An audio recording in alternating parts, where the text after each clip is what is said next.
Hey everybody, this is Eddy Dacius. We're here for another episode with the Divine Purpose Podcast. Please go online www.dppodcast.com for the latest episode, or you can listen to our podcast on all the major platforms: Apple Podbean, Apple Podcasts, Amazon Music, Google, iHeart, anywhere you listen your podcast, Spotify, you should find us. So today we have a great guest. Her name is Malika Cox. She's a project manager, group facilitator, and community transformation practitioner. Those are my words. We're going to have her talking more about herself. But before we go further, let's give a shout out to our sponsors. Do you want to maximize the value of your commercial property and achieve optimal productivity and efficiency in your day-to-day business operations? That's where Dacius Facilities Management can help. DFM offers Boston area businesses help in key areas like building and preventive maintenance, handyman services, project and vendor management, and even security consulting at competitive rates. Call Dacius Facilities Management now at 617-237-0106 or visit daciusfm.com today.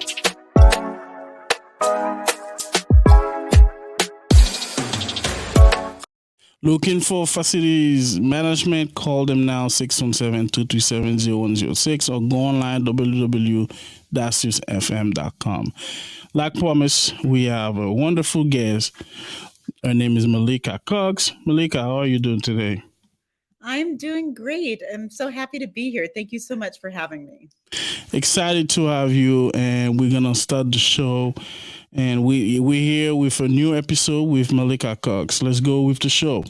Welcome to the Divine Purpose Podcast, where we transport you along one of the more dynamic journeys of life. Have you ever been curious to know what it takes to become a successful leader? Or about knowing the secrets of life through the Bible? How about engaging in conversation where no topics are off limits? We will take you to new levels with guests who can help you grasp the importance of your calling. Now, here's your host, Eddy Dacius, founder of Dacius Facilities Management.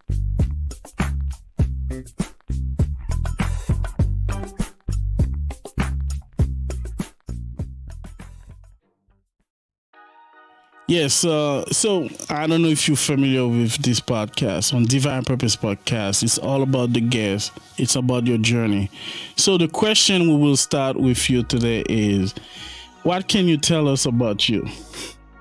About me? Well, my name is Malika Cox, and I am a consultant when it comes to community transformation, restorative justice work, criminal justice reform, as well as transformation practitioner on the social side of things. So I kind of like to think of myself as a repairologist. And yes, I have a degree in reconciliation and a degree in theology, and I'm working on a degree on international law. So I like to think that I'm somebody who comes to a situation where there's been harm, and I look at how everyone can be healed and how everyone can walk away whole. And instead of bringing just punishment, but looking at how do we bring restoration. Wow. And that's good to hear, because we need people like you, right? We need people to help our communities. Let's dive a little bit deeper in who you are, so your upbringing, favorite childhood memory. What was your household dynamic? Can you share anything with us today? Sure. So my favorite childhood memory is myself at about age 7, and I am living on. I'm living in California on Venice Beach, and I see myself in the sand, and it was a beautiful time. I lived in Venice Beach, and even at my school, our recess was on the beach. So we were across the street from the Pacific Ocean. And I just remember I would go every day to the beach, and I would build sand castles, and we would make sand pies. And I just felt a lot of peace. Of course, it was 72 degrees, sunny, and good weather, right? Yeah, wonderful weather. Spending time with my dad on the pier, spending time with my mom building sandcastles. So I would say all of the time that I got to spend in Venice Beach. No, that's good. Good to you, and thank you for sharing. So one thing we realize that people, and that's what we hear from a lot of our guests, previous guests. They said those questions allow them to reflect. So the question will be, all these memories shape who you are now. Like, oh, do you cherish them? Do you keep? So what do you do with them? So how they help you go day to day in your work? Well, I think, it's really interesting because I do think my first formative years was very similar to kind of an Eden or a Yeah. paradise. And I moved, and this is one of the challenges that I'll share. But when I was 8 years old, we moved to Oklahoma City, Oklahoma. And it was the first time I realized that I was mixed race. My father's black, Mm, white. So I kind of left a utopia, and at age 8 was introduced to racism. And so wow. me, that was like the fall, it was like leaving Eden and coming into a broken world with arbitrary. Woo. So I use that as part of my desire to repair as a repairologist, to mend what has been torn. So and I think you kind of type to it. So we're gonna talk about challenges, and you just mentioned one, but can you share two more challenges in your life, and how did you work with them? Did you succeed? What was it? Your process dealing with that? Well, when I was living in New Orleans a couple decades ago, and I was working for a restaurant called the Louisiana Pizza Kitchen. I remember at the time I was agnostic, and I didn't have faith in anything really, let alone myself. Yeah. So I was in a really tough time, and yet, I know my grandmother was always praying for me, and I had a sense something wasn't right. I had a sense that something was really Off. something Yeah. bad happened, and I ended up on December 1st, 1996. I chose not to go to work, but on the day that I was scheduled, not because I didn't feel well, but because I just had an uneasy feeling. Yeah. And I went to the airport to fly back to Oklahoma City. And by the time I called work and told them I wasn't coming in, I'm sorry, I don't know what I'm doing, but I'm heading back to Oklahoma City. By the time I got on the plane, 3 people had been killed on the shift I was supposed to work. Wow. And at that point, obviously, I was devastated, traumatized, had survivor's guilt, but I also felt like the God I didn't believe in, like, saved me. The God I Yeah. didn't, Yeah. away. And so I ended up, in that moment, converting to Christianity, having a really beautiful walk, yet still dealing with a lot of trauma and anxiety and PTSD, but at the Yes. same time having a savior and a faith that I could lean on. You mentioned something very interesting here. You said survivor guilt. Mhm. Can you tap into that, so people who probably not familiar with this, can you Yes, and elaborate? absolutely. And I do think, obviously, with as many violent acts we're seeing in the United States, more people are going to experience this. It's a psychological phenomenon that's basically, if you survived some sort of tragedy and other people died, there's this thing that's called survivor's guilt. And it's a guilt you carry.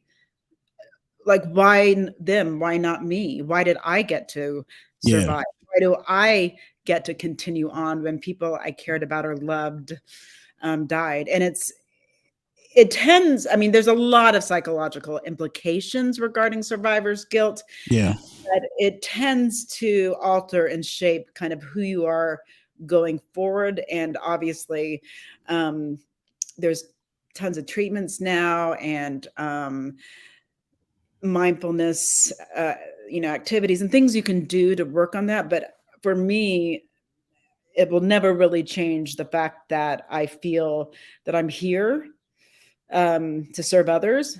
I'm not here just for myself anymore. I'm not saying I Wow. don't care for myself, love myself, have Yeah. self-compassion. Yes, I think those things are really important, but I do think it has altered a bit of my, at least, DNA calling. Yeah, it's like, yeah, definitely. And this is what we said, embrace your calling.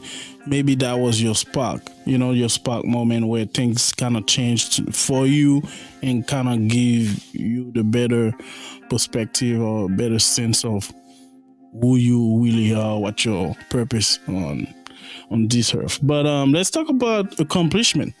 You quite accomplished. So can you debug everything for us? What was the first? What's second? And what's going on next? Well, I decided that I really wanted to study theology and go to seminary. Because, I came into the faith as somebody who really didn't know anything, and I didn't know the difference between Jonah and Noah. I Yeah, just, I knew this personal, spiritual, mystical relationship I had with Jesus the Christ, but I didn't yeah, know scriptures at all. And I wanted to understand, not just scriptures translated into English. To be honest with you, I wanted to understand the context. I wanted to understand yeah. their language. And so I started a master's program, I believe in 2013 in Alliance Theological Seminary. And I was in New York at the time. And so I did that, and I studied Hebrew, Hebrew 1, Hebrew 2. I went to Israel. What? And I went to Palestine, and I was Oh able wow. to see all the places that where the actual stories are written. I started to understand the Eastern context that's been left out of our American Western Yes. paradigm, the collective versus individualistic reading of the scriptures, Hebrew, which is poetic and artistic and produces imagery, and how that kind of gets butchered often in English. So Yeah. it was a really incredible time. I ended up switching to Regent University because I had moved back to Oklahoma City. I needed to finish up online. And I went from just studying the Hebrew Bible to actual practical theology, more like public theology. So I Okay. studied a lot about how to embody Christ as a minister, or how you work with people whose systems are not for. So it's like, how do you be the hands and the feet in a way that Jesus did, which was great. And I really enjoyed so much of what I learned. I studied the theology of beauty. I studied a lot of the Eastern Orthodox beliefs and just different denominations, the history of the church, the history of first and second century Jews and Christians, and got so much more context and so much understanding about the scriptures and Yeah. how important history is when you're talking about the people of God. So I did that. And then after that, I was looking for a PhD, but I found this program in Northern Ireland. It was actually College Dublin. The campus was in Belfast, Northern Ireland. The degree was a Master's of Philosophy Okay. in conflict resolution and reconciliation. And so I was fascinated because I was really interested in how Desmond Tutu and Ella worked with the Truth Commission to repair the harm done by apartheid.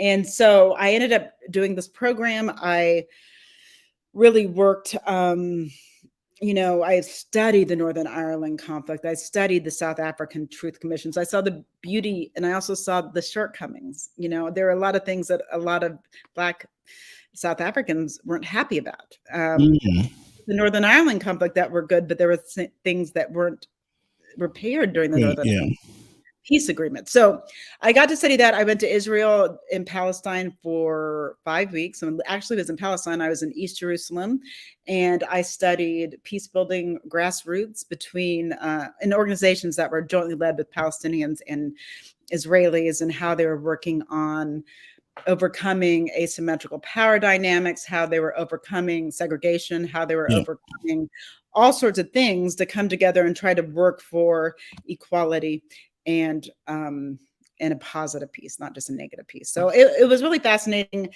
And then after about 5 years of working in Oklahoma City doing community transformation, I applied to Fletcher School of Law and Diplomacy, and now I'm working on studying international law and reparations, international law and human rights, as well as conflict resolution and leadership. Wow, that's great. That's great to hear. So let's go back, because one way we can get an overview of Malika is to see how was Malika in high school. I would not be the person you would be thinking that would be working in local community and international organizations doing peace building and human rights. I was when I came to Oklahoma, and I was really confronted Yeah. with a lot of things that I didn't know how to change. I kind of just started to focus on what I was interested in, which is acting. So Okay.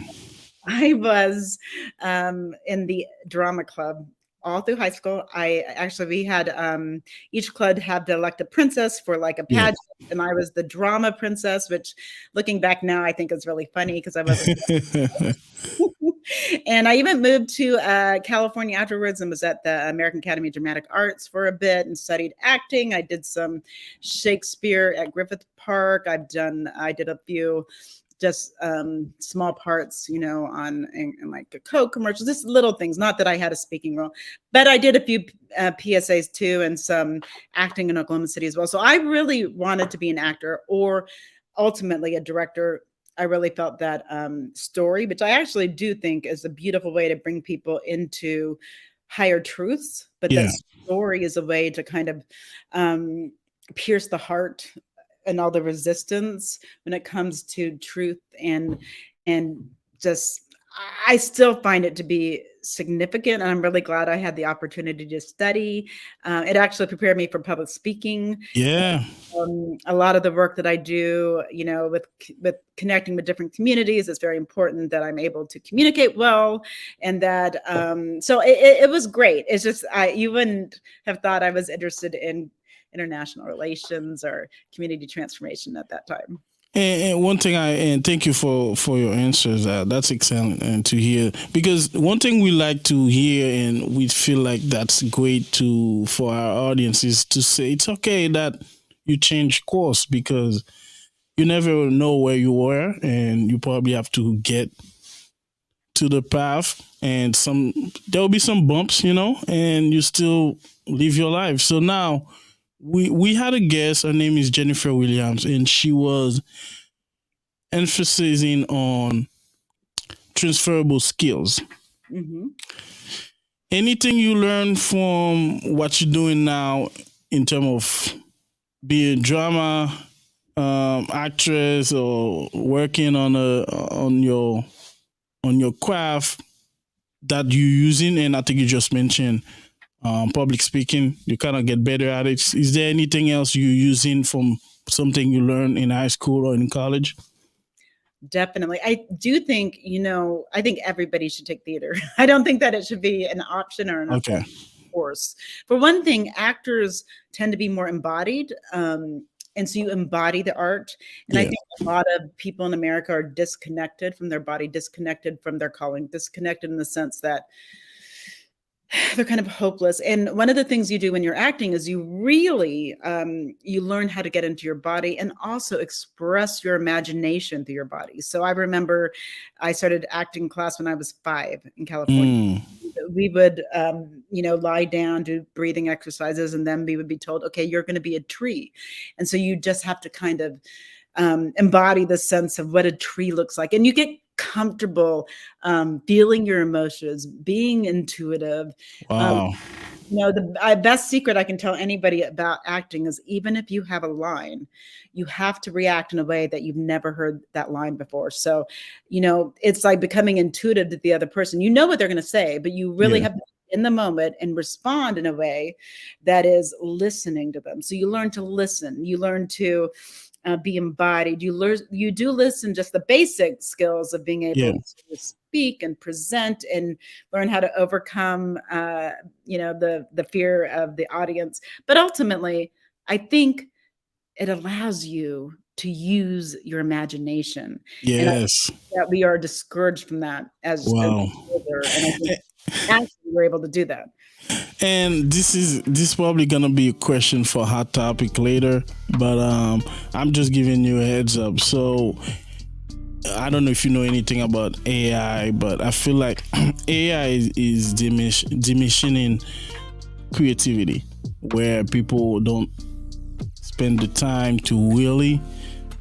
I'm okay with AI. I think I'm using it with the software I'm using for the podcast, but that's something we're gonna probably talk later. So let's go with which of your accomplishment you're the proudest.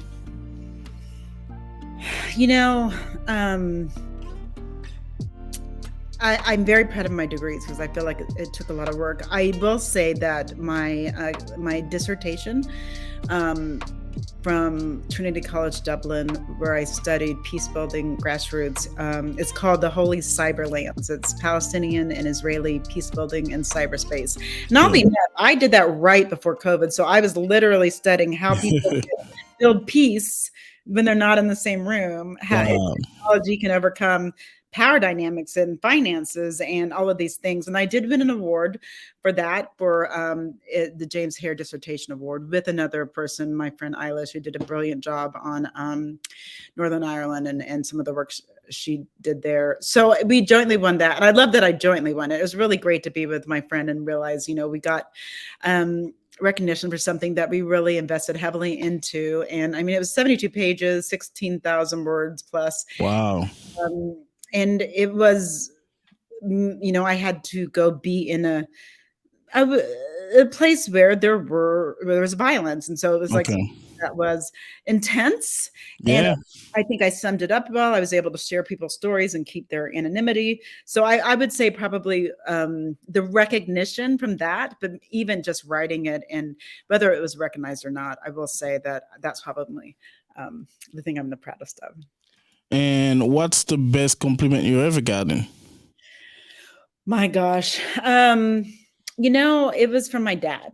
And we were talking and having a conversation. And I'd mentioned, I was talking about, something about my best qualities. And I'm like, well, I can't lose that because that's my best quality. And my dad said, no, your personality, that is your best quality. That is, that is gold, and nobody has that. And it was just this recognition by your father who loves you, but also that he sees you and that he saw who I was, and he was the most proud. It's not of something outward, but of something inward. And so, yeah. And I'm glad you mentioned that because there is this line, and I'm learning it too because I have a daughter, but can you touch in the importance of a male father figure, or what's the importance, or what's the bond within you two? And like you just mentioned, by saying that to you, that kind of make you feel great, like you cherish this because this talk to you as a daughter and talking about your personality. Yeah, I think it's really important, particularly in 2023, that we stop complimenting girls on their looks, on their weight, and begin to compliment them as we would our boys. So their intelligence, their capabilities, their strength.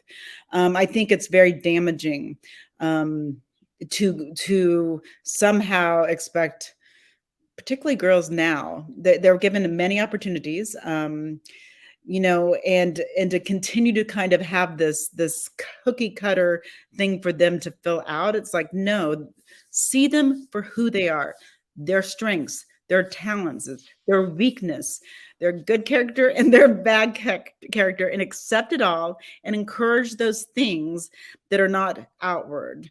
It's really interesting. I do a diversity inclusion training where I talk about basically inventors. And I think it's really interesting. Then I say, who invented Wi-Fi? And most people would think it was a man, but it was Hedy Lamarr, who was a movie star. And she helped come up with some of the coding with another person for during World War II.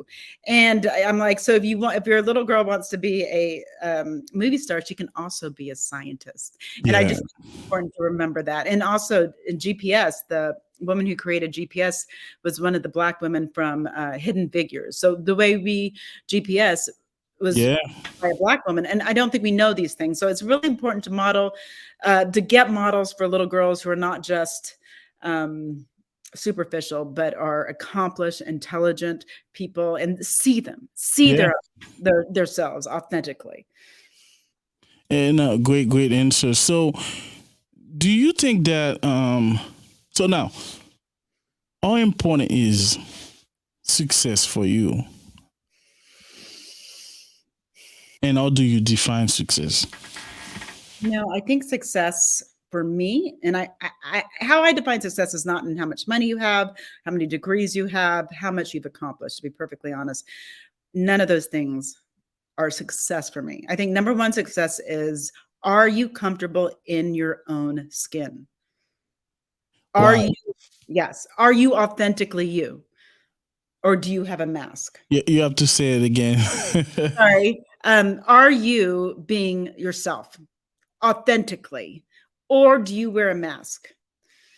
If you wear a mask, I don't care how much money you have, how many degrees you have, what positions you have, what finances you hold, you are splintered and probably miserable and have lots of broken things in your life, because success is being yourself, being seen, valued, and known for who you are. And you cannot be seen, valued, or known for who you are when you are projecting an image into the world. You tap to something that really important, and maybe you experience it, but I'll ask you this question. Have you ever experienced imposter syndrome? Yes, I will say most women probably have. That is something that took me a long time to get over, particularly when I had this conversion into Christianity. I felt very behind, but yet I had gifts and talents. And so people were asking me to be in ministry and to do these things. And I felt like, well, what do I need to be? The only woman I saw was Joyce Meyer. She was the only woman in ministry. So I was like, well, I guess I have to dress like Joyce Meyer and act like Joyce Meyer. But if you follow Joyce enough, you realize she's like, dude, just be yourself. Yeah. That's really helpful. I have to say, in the past 5-7 years, I've really come into my own and I feel very comfortable. I, of course, am older. My frontal cortex is fully formed. I have my intuition, some aging, and you can't get around it. You're just going to have to grow. I do think the big thing is allowing rebirth in your life. This showed us life, death, and resurrection. If you look at the liturgical calendar, it's all about his life, death, and resurrection. If you don't have that in your life, you're not growing. So if you're not able to let some things die in your life, and sometimes that's a relationship that's not serving you, sometimes that's a job that's not serving you. Even in the garden, there's things that have to go to the compost and die for there to be new life. And so as long as you're going through those cycles and not trying to hold on to an image or an idea of yourself, I think you will be able to, and I found personally, find imposter syndrome less and less in your life. And you just really can start to be like, okay, I'm coming into a season where I'm having to let some things go. Don't fear it. Don't try to stop it. Let it go. Feel the pain, allow rebirth.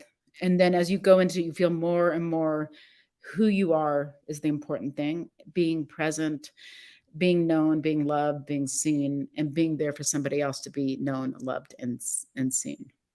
Well said, well said. So Malika lives in Boston, Massachusetts, will graduate with a Master of Art in Law and Diplomacy at Fletcher School of Global Affairs at Tufts University in 2023, focusing on global governance, international organization, and international law studies. She received her Master of Philosophy in Conflict Resolution and Reconciliation at Trinity College, Dublin, Irish School of Ecumenic in 2017, a Master of Art in Practical Theology in 2016 at Regent University.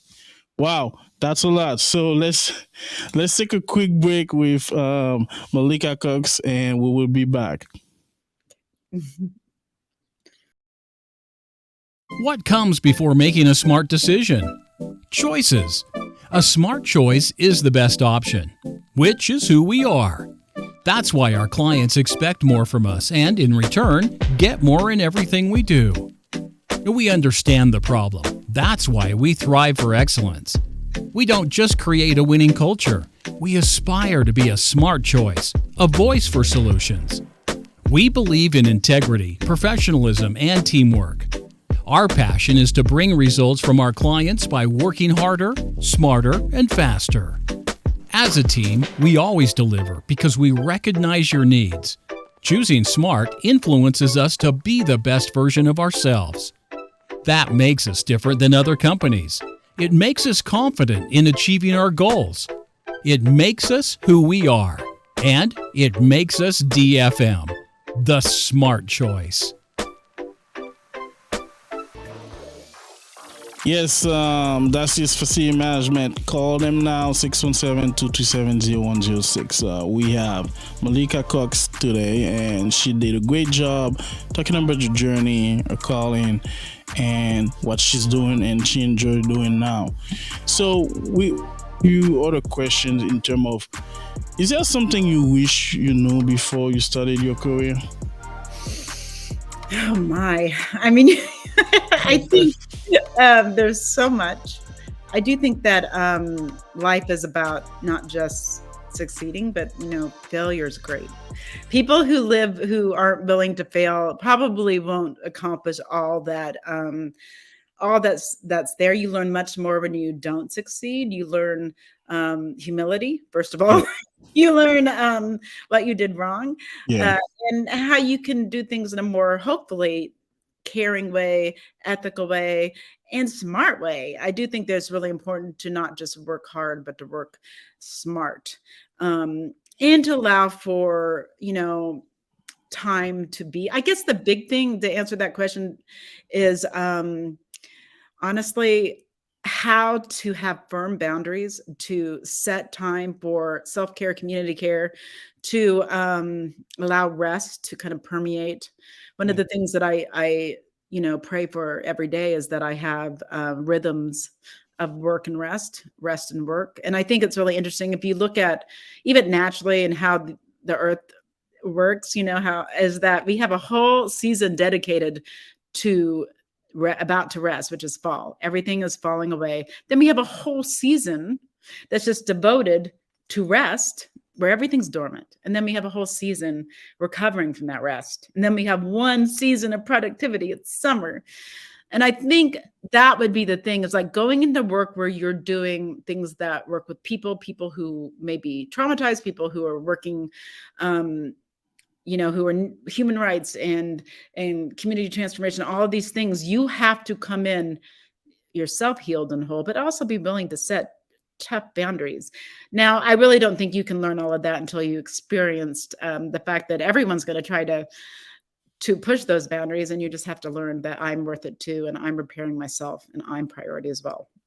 Wow, that's good to hear. Good to hear. So, is it anything where you feel like, so because this is going back to the imposter syndrome, when did you feel like Malika arrived? So this is Malika now. Like, it's not that everything is done in terms of like you don't have, but it's less and less, and you feel confident in what you're doing.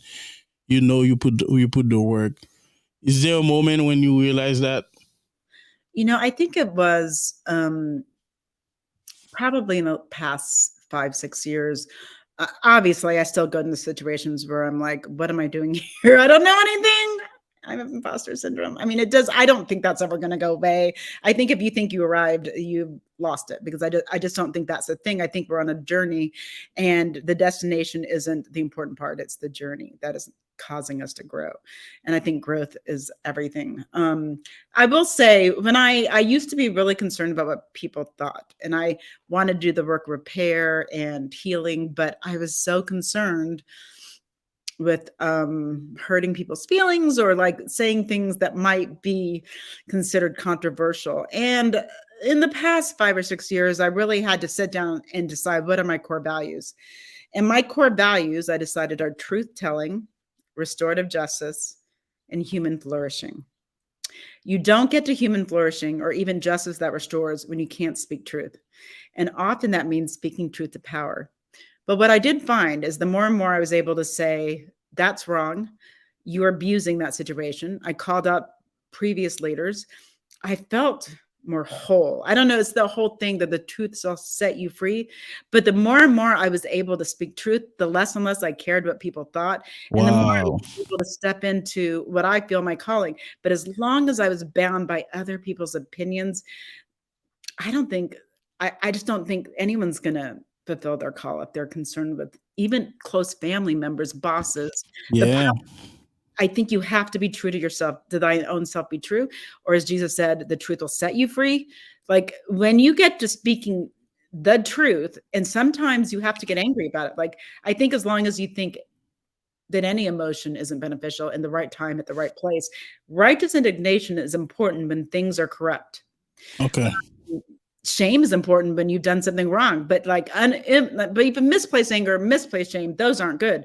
But like when you get angry about something that's unjust and you speak about it, there will be people who push back, who don't like it, who will claim you're this or that, but you won't come into that integrity or sense of wholeness until you're willing to do that.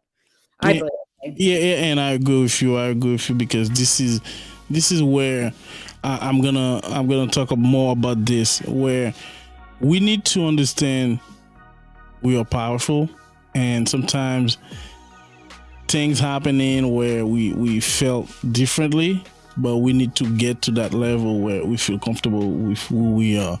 Is there anywhere, any situation you feel like people misunderstood you?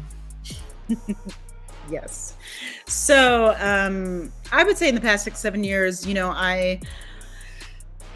I was in ministry. I ended up, it was a multicultural church, and I wanted to return.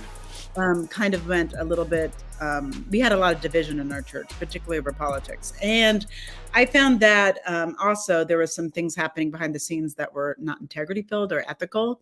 And so I spoke out about it. And I think a lot of people thought that I was being very critical.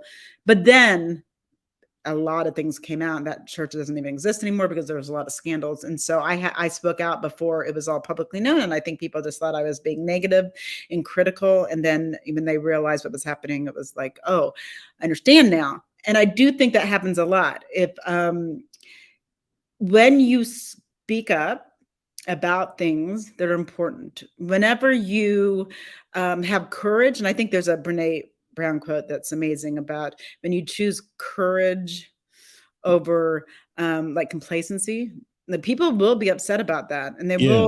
they will you just have to be okay with it. I'm just okay with it. And I wouldn't say that most of my life I wouldn't have been okay with it, but if you don't understand me, I understand me. Yeah. And I react in a way that seems a little angry about an unjust situation. Well, trust me, as somebody who's of mixed race in the United States, I've experienced a lot of injustice, particularly when I was with my father. If I would go out to places with my white mother, I'd be treated one way. If I go out to places with my Black father, I was treated a different way. So I've experienced a lot of injustice. So people can totally think that I'm angry and critical, but honestly, I'm just telling the truth, and sometimes passionately. Wow. No, it makes sense. It makes sense because we need to have this type of conversation and be comfortable with who we are. So there is this saying where people feel like um, when a woman stand up, it's not okay, or it's considered something like outrageous, where they misunderstand them. So there's like we have guests who talking about the angry black woman, or where if they act certain way, it's not professional. Any situation not in that sense, but where related to you or something you didn't appreciate.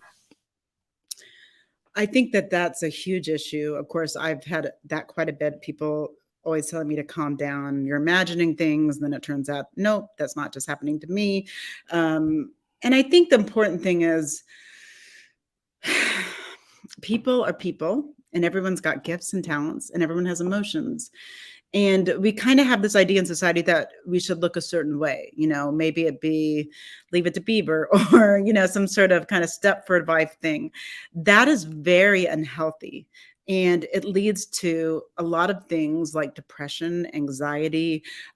We have a society who is like a tremendous amount on medications, or even abusing alcohol or illicit or illegal drugs. We have we have all of these things in society. And I truly believe it's because we are told to be someone we're not. And so if you put on a mask to pretend to be, I'm a quiet and nice person. I'm this person who I'm just really not. I am pretty nice and quiet, but I also get angry, and I get angry about things that I should be angry about. And I've learned that everybody has their own DNA and everybody has their own fingerprints, and it doesn't matter, your reproductive organs. You still have all the emotions, and you have all the calling and all the talents and all the giftings. And we can see people as individuals and realize that all emotions are good in their place and that every individual is unique, then I think we'd see a much happier, healthier society that was thriving and flourishing, instead of a society that is really wounded and hurt and broken. Wow. So great to you. And let's go there. So there's a hot topic. Hot topic is a segment where we have fun. We talk about topics that people in your in your related field, but people would not have a chance to directly ask you. So let's go with our topic now.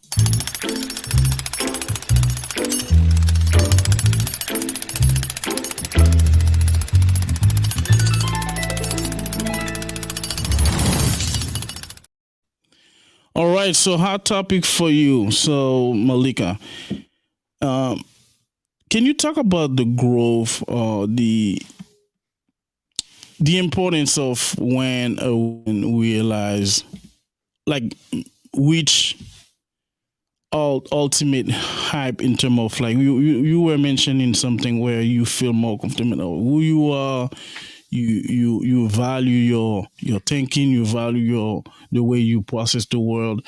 Can you for any woman listening, doesn't matter the age, can you share anything that where, like, any advice for them to kind of accept who they are and then embrace their personality?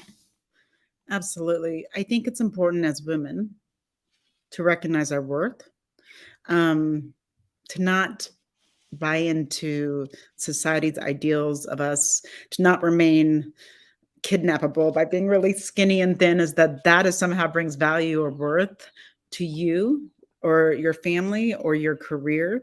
The outside is, it is what it is. Dress it, be expressive, have imagination, but by no means does it have anything to do with your intrinsic worth or your intrinsic value. Trust your discernment and your intuition. I believe the Spirit speaks to us in ways that is so beautiful and so life affirming. And yet we hear, oh, well, you're not beautiful enough. You're not thin enough. You're not smart enough. You don't obey enough. You don't submit. All of these things that can really just drive a woman crazy, can lead to eating disorders and anxiety meds and true just self-hate and rejection. You are who you're supposed to be. You don't have to conform to any ideals. You are beautiful inside and out because your maker is beautiful and you're made in the image of the divine. You bring value. Be true to the voice you hear and know that society's plans for you are not to flourish. I don't know if you can touch on that, and I appreciate your answer. Where you talk about, can you talk about, like, a woman full growth potential? Is there an age? Is there a like, can you analyze somebody and then you say yes, that person reach full growth potential, or if you know somebody as an example too? I think that honestly, it's not a gender thing. It's men and women. Obviously, we know a lot more physiologically. The frontal cortex of a person isn't even completely formed to 25, I think, in women generally, and 27 in men. Your intuition doesn't really get anywhere until about 28, 29, 30. So it's going to be hard, if your frontal cortex isn't formed, you don't understand consequences well. That's why people, serve a lot in church during that time, or they join the army, because you're not thinking, like, for me, I served and slept maybe 2 hours a night. I didn't realize that was really bad for my body. You know what I'm saying? So that is just something people are going to have to face. As I do think as you get older, you kind of get wiser, hopefully.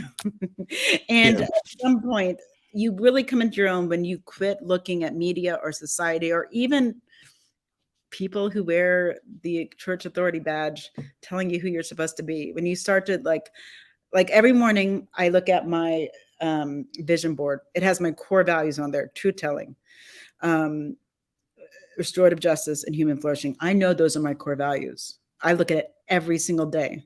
And then I put up there my career goals or my short-term goals for this year. Or I put on there, my dreams. I want to work for the United Nations. I want to work with truth commissions. I want to work on things internationally and locally. I look at it every day, and I think about who I am, and I don't listen to other people. You get your vision. Most people just don't know where they're going. Get a vision that sets you on fire, and nothing will Yeah. stop you once you know that. And so I don't think it's gender. I think it's absolutely not listening to every single voice on who you're supposed to be, and write it out, figure out who you want to be, because that's implanted in your DNA. So where now, I know you're working on your master's, right? Mm-hmm. And what's next for you, and what would be the ideal opportunity for you?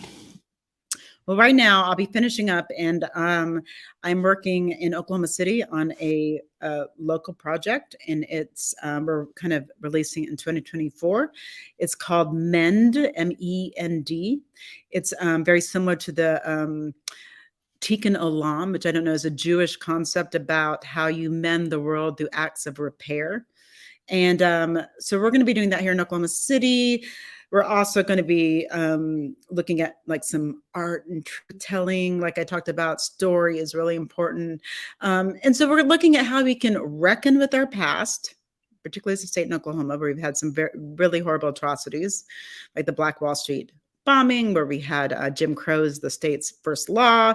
We've had a lot when it comes to displacement and genocide. It just is what it is. We have had some horrible things. So we're going to look at it, and we're going to say, how can we mend this? Well, we have to at least acknowledge it. Jeremiah 6:14 says, you can't heal from a wound you say is not there. Look at it. And then Jesus said, don't go to the altar if you know your brother has something against you. Go and make it right. Yeah.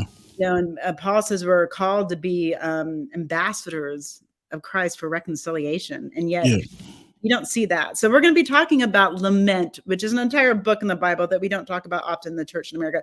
We're going to be talking about truth and lament and acts of repair and hopefully reconciliation. But reconciliation doesn't come without these other things.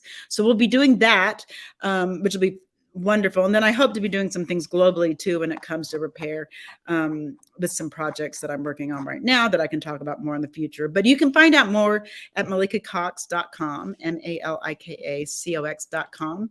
And you can also go to flourishokc.com and look at the restorative justice things that we're doing. We'll ultimately have a page, because MEND is a part of Flourish OKC, which is an organization in Oklahoma City that has a lot of creatives and peacemakers and peace builders and people who are working to ensure that everyone in Oklahoma City flourishes, no matter what part of the city they're from. How we can we just are dreamers, and we believe in the dreams of each individual. And I believe that our world can be mended, that we can live in a whole world, a healed world, but we're going to have to do the work of repair. And I think, so that's the stuff I'll be working on.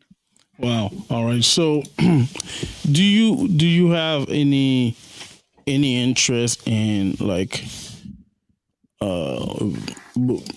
putting a book out or working on other thing or documentary? What should we expect from you? Yes, to all of those. I have a small liturgy I wrote called the Tale of the Two Trees. It's a liturgy for the beloved, which is just a small parable of the Genesis story, but I use a lot of the original Hebrew. And that's on my website, on my blog. But I'm going to be working on a book on that, which is going to be talking about really the Greek word apocalypse, which I know sounds scary, but really it just means rebirth, renew, a new world, and what that could look like, and how we could exit empire and really walk into the new Eden, which is community repair and really the Beatitudes lived out in community and ultimately institutionalized in legal Beatitudes. Like we need a world where we care for one another and we love one another, but that doesn't come without reckoning and repair. And so that's part of what I'm going to be working on. Also, I believe, with the Mend work, we're looking at doing a documentary. So excited about that, and even actually some fiction stories. So I really think storytelling is crucial to get people out of kind of a legalistic mindset of black and white. Story is what Jesus told, parables, and parables allow you to think. And so we'll be doing some stories as well and parables. And so there's a lot coming out. I've got to finish this last semester at Fletcher. I'll graduate in 2023, and then, we'll be launching Mend, and we'll also see a lot of stuff coming out of that. And I will be working on my book. So can you, top of your head, we call all the places you travel, because I heard a lot of cities you've been traveling to. Oh, well, I'm going to be going to France this summer. I'll be in Villefranche. I'll be headed to Menton and also Monaco and back to Ireland. Ireland's like a second home where I did my studies. I've traveled all over. I've been to 5 continents. So I've been to, Kenya and Burundi and Rwanda. I've been to Australia. I've been all over Europe. I've been to Cambodia. So I've traveled a lot of the world, and one thing you can always find are people are beautiful, and they all want to be loved, and they all want to be seen, and they all want to be known. It's usually a handful of corrupt people who want to ensure that doesn't happen.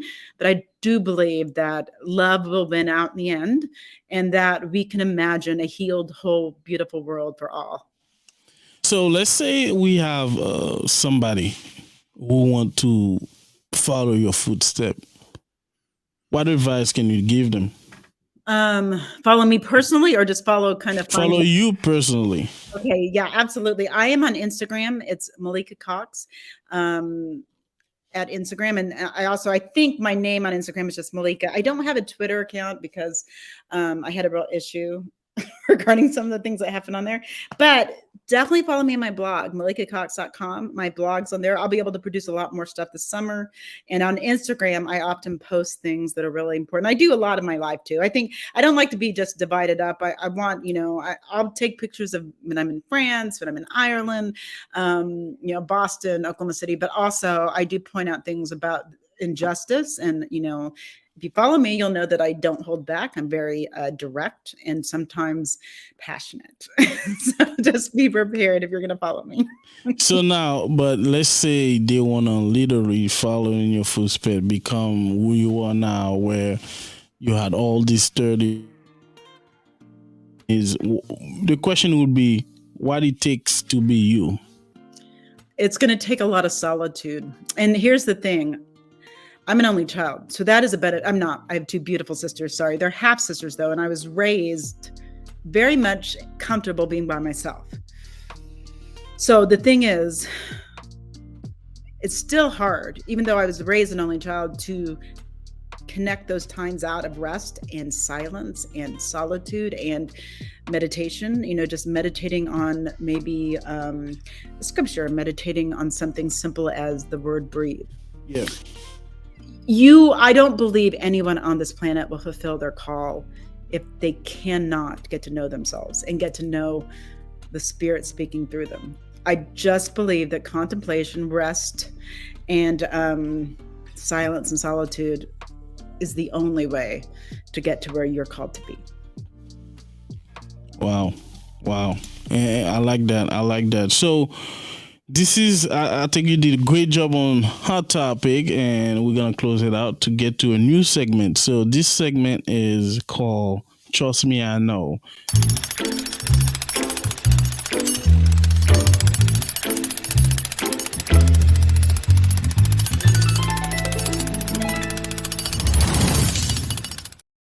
Is there any, so Trust Me, I Know is a new segment we're trying out. We don't have anything out of work for it, but we've been trying it out for the last few episodes. Is there any situation where you said something and people kind of doubted you, but you had that feeling, trust me, I know? So I don't know if you can share this with the audience today.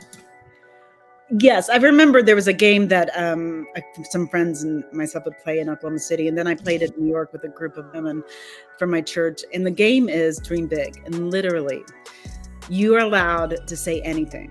And one of the things I said was, I'm going to travel the world. I want to be able to work for, an international organization and maybe have an apartment in Geneva, and then maybe have an apartment in the United States and have these little pied-à-terres where I can live and I can work on global issues and work on these things. And somebody just laughed at me. It was like 13. I was like, okay. And more I'm seeing that play out in my life. But I didn't get offended, And this is really when you start to know who you are and what you're called to do. But that became fuel. And when you get to that point, yeah, I like that. you're like, okay, go ahead. I'll show you. That's great. So, wow, that's one of the best. So, the previous guest gave us a great Trust Me, I Know. Now we have another Trust Me, I Know with Malika Cox. Malika Cox, we got to the end of this great conversation. I don't call it an interview. I think it's a great conversation where we're talking and we're getting a glimpse of who you are, your passion, and your education and all your accolades. Any final word? No, before that. So if let's say I see you somewhere and you're not working, what would I find you doing? I'd be in nature at a nature retreat. There's a few places up near Tufts that I love. I think we're really disconnected as biological beings to the biological earth. And so I try to get connected, even if it's a nice little small nature walk or out just with my shoes off in the grass. I think I'm trying to get reconnected. It's like, I feel when we're not, it's like our phones aren't getting charged. We're not getting charged. So I'll be in. Wow. Any hobbies? I'm sorry? Hobbies? I love to shop. That's not necessarily a... It's one of those things which I do. Some people call it hobbies. I love to travel, like shopping, travel, art, anything that requires imagination, museums. I'm very much that kid. So yeah, those are the things I love to do. So we like to ask the guests 3 books that will recommend our audience today. Is there any books you will recommend us? Absolutely. The first book is, if you haven't written it, I highly recommend it. It's by Cole Arthur Riley. It's called This Here Flesh. And it's This Here Flesh, Spirituality, Liberation, and Stories That Make Us. I can't even get through the first chapter without bawling. It's one of the most beautiful things I've ever read. And then I would also recommend Rest is Resistance, a manifesto by Tricia Hershey. And how, we're divine beings that are created to rest, and out of that, whatever happens, but we're and that whole rest contemplation thing is what I was talking about. And then I guess I would say the 2 trees that I have written, and that you can find on malikacox.com. It's a Tale of 2 Trees. It's a liturgy for the beloved, and it's just out there free, so anybody can read it. Well, Malika, I really appreciate it. This is one thing I feel like, and that's kind of give me the fuel to keep doing this, where every guest is like a book. Every guest their stories are wonderful. They passionate. They inspire me to get to. Sometimes the question I ask, it's like the answer is just for me. So, and I appreciate it. And I appreciate you taking the time to be with us today. Last word for you. Oh, everyone else is taken. Be you. Don't be anything you aren't, but be everything you are. All right. So this is Eddy Dacius with Malika Cox today on our episode on the Divine Purpose Podcast. Please go on www.dppodcast.com to get to the latest episode. We have our blog now. You can comment and you can rate our show. If you want to donate, if you want to advertise, DPPodcast.com. You can listen on YouTube. Check us on all major platforms. Podbean, Apple Podcast. Thank you, Malika. Appreciate it. Oh, thank you so much. So happy to be here.